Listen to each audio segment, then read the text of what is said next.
காஞ்சி பெரியவர் மகிமையை சொல்லும் சம்பவங்களோடு மதுரை அனுஷத்தன் அனுகிரகம் நிறுவனர் நெல்லை பாலு அவர்கள் தொகுத்து வழங்கும் ஸ்ரீ மகா பெரியவா மகிமை சிறப்பு தொகுப்பு.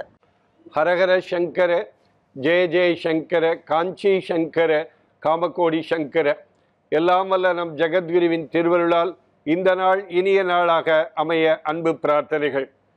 ஒவ்வொரு நாளும் நாம் மகா பெரியவாவுடைய மகிமை பற்றி தினந்தோறும் நாம் அனுபவித்து வருகிறோம்.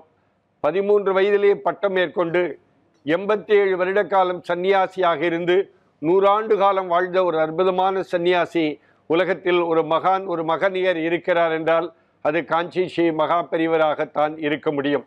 காஞ்சி பெரியவருடைய நட்சத்திரம் அனுஷம். அந்த அனுஷம் பெயரிலே நாங்கள் அனுஷத்தின் அனுகிரகம் என்கிற அமைப்பை தொடங்கி மதுரையிலே கடந்த 164 மாதங்களாக அனுஷ வைபவத்தை தொடர்ச்சியாக நாங்கள் நடத்தி வருகிறோம். காஞ்சி மகா பெரியவருடைய விக்கிரகமும் பாதுகையும் அபிஷேக ஆராதனைகள் இருக்கிறது. மதுரை பொன்மேனி நாராயணன் ரோட்டில் எண் 13 பொன்மேனி நாராயணன் ரோடு SS காலனியில் மகா பெரியவா கிரகம் கோவில் இருக்கிறது. அங்கு ஒவ்வொரு வாரமும் வியாழக்கிழமை அன்று குருவாரத்தன்று மகா பெரியவா விக்கிரகம் பாதுகைக்கு புஷ்பாஞ்சலியும் பெரியவாளுடைய அனுஷ நட்சத்திரத்தன்று அபிஷேக ஆராதனைகளும் தொடர்ச்சியாக நாங்கள் SS காலனியில் இருக்கிற நம்முடைய SMK திருமண மண்டபத்தில் வைத்து நடத்தி வருகிறோம். அது இந்த 164 மாதங்களாக அனுஷ வைபவம் மதுரையிலே தொடர்ச்சியாக நடைபெற்று கொண்டிருக்கிறது. சொன்னால் நான் 87லிருந்து 2000 வரைக்கும் காஞ்சிபுரத்தில் இருந்தபொழுது திருவானைக்காவல் தாடங்க பிரதிஷ்டையின் பொழுது ஒரு அருளெனும் நதியில் என்கிற ஒரு புத்தகத்தை வெளியிட்டேன். அதை கொண்டு போய் காஞ்சிபுரத்தில் மகா பெரியவரிடத்திலே காட்டிய பொழுது என்னை கை தூக்கி ஆசீர்வதிப்பார் நினைத்த பொழுது கையை தூக்கவில்லை. மடத்தில் இருக்கிற பாலு, சந்திரன், வேதபுரி மாமா, ஸ்ரீகண்டன், மணிகண்டன் போன்றவர்களெல்லாம் நமது பாலு, ரிப்போர்ட்டர் பாலு ஒரு புத்தகம் வெளியிட்டிருக்கிறான் சொல்ல மகா பெரியவா என்னை நேருக்கு நேரி பார்த்தால் அதை தாங்கிக் கொள்ள முடியவில்லை. நான் தலை குனிந்து கொண்டேன்.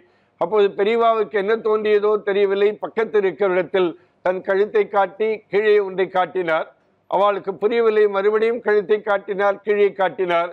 பிறகு புரியாதனாலே கழுத்தில் இருக்கிற ஒரு பகுதியை எடுத்து அப்படியே பிரித்து எடுத்து காண்பித்தார். அப்பொழுதுதான் ஏதோ ஒரு பாட்டி ஒரு பச்சை மஞ்சளை நறுக்கி நூலில் கோர்த்து 108ஆக ஆக்கி ஒரு மாலையாக மகா பெரியவா கழுத்தில் இருந்த மாலையை அந்த மடத்தில் இருந்த பாலுவோ, சந்திரனோ, ஸ்ரீகண்டனோ இல்லை வேதபுரி மாமாவோ அந்த கழுத்தில் இருந்த அந்த மஞ்சள் அறிவிக்கப்பட்ட அந்த மாலையை மகா பெரியவா கழுத்திலிருந்து கழட்டி எடுத்து என் கழுத்திலே வந்து போட்டார்கள். கூடை நிறைய ஆப்பிள் பழத்தை எடுத்து கொடுத்தார்கள். ஒருவேளை மகா பெரியவா கழுத்திலே பட்ட அந்த மஞ்சளால் கோர்க்கப்பட்ட, பச்சை மஞ்சளால் கோர்க்கப்பட்ட அந்த மாலை மகா பெரியவா கழுத்திலிருந்து என் கழுத்துக்கு வந்ததனால் என்னமோ தெரியவில்லை. நான் காஞ்சிபுரத்திலிருந்து மதுரைக்கு வந்து கடந்த 25 ஆண்டு காலமாக மகா பெரியவாளுடைய அனுஷ வைபவத்தை தொடர்ச்சியாக மதுரையிலே நடத்தி வருகிறேன்.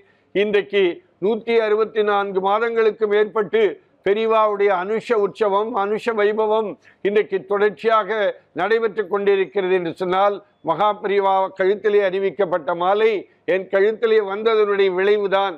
எந்த ஒரு மாதமும் தடங்கள் இல்லாமல் தொடர்ச்சியாக அனுஷம் நடைபெற்று கொண்டிருக்கிறது என்று சொன்னால் அது மகா பெரியவாவுடைய அருள் வாக்கு. மகா பெரியவா கழுத்தில் அணிவிக்கப்பட்ட மாலை என் கழுத்தில் மாறியதனுடைய விளைவுதான் என்பதாக நான் நினைத்து கொண்டிருக்கிறேன். நாங்கள் காஞ்சிபுரத்திலே அடிக்கடி போய் பார்த்தாலும் போக முடியாத பக்தர்களுக்காக மாதந்தோறும் மதுரையிலே அனுஷ வைபவம் ரொம்ப அற்புதமாக நடைபெற்று கொண்டிருக்கிறது. மீண்டும் நினைவுபடுத்துகிறேன். மதுரை SS காலனி எண் 13 பொன்மேனி நாராயணன் ரோட்டில் அமைந்திருக்கிற மகா பெரியவா கோவில் கிரகத்திற்கு நீங்கள் வர வேண்டும். பொய்கை கரைப்பட்டியில் பிரம்மாண்டமாக ஒரு பெரிய திருக்கோவில் எழுப்பப்பட இருக்கிறது. அதுவரை நம்முடைய SS காலனியில் மகா பெரியவா திருக்கோவில் செயல்படும். நீங்கள் உள்ளே நுழைந்த மாத்திரத்தில் மகா பெரியவா சிலை, பாதுகை, எல்லா சிலைகளும் நம்முடைய ராதாகிருஷ்ணன், விநாயகர், ராமர் பட்டாபிஷேகம், முருகன், வள்ளி தெய்வானை, கிருஷ்ணர், காமாட்சி என்ற எல்லா தெய்வங்களும் அங்கே இருக்கிறது. எங்கு சுற்றி பார்த்தாலும் மகா பெரியவாவுடைய படங்கள் 3க்கு 3 அளவிலே ஒரு 45-50 படங்கள் எங்கேயுமே பார்க்க முடியாமல் பெரிய படங்கள் எல்லாம் அங்கே இருக்கிறது. அங்கே புதிதாக வருகிறவர்களுக்கு நாங்கள் ஒரு ஸ்படிக மாலை, பிரசாதம், பெரியவா படம், புத்தகம் எல்லாம் வழங்குகிறோம்.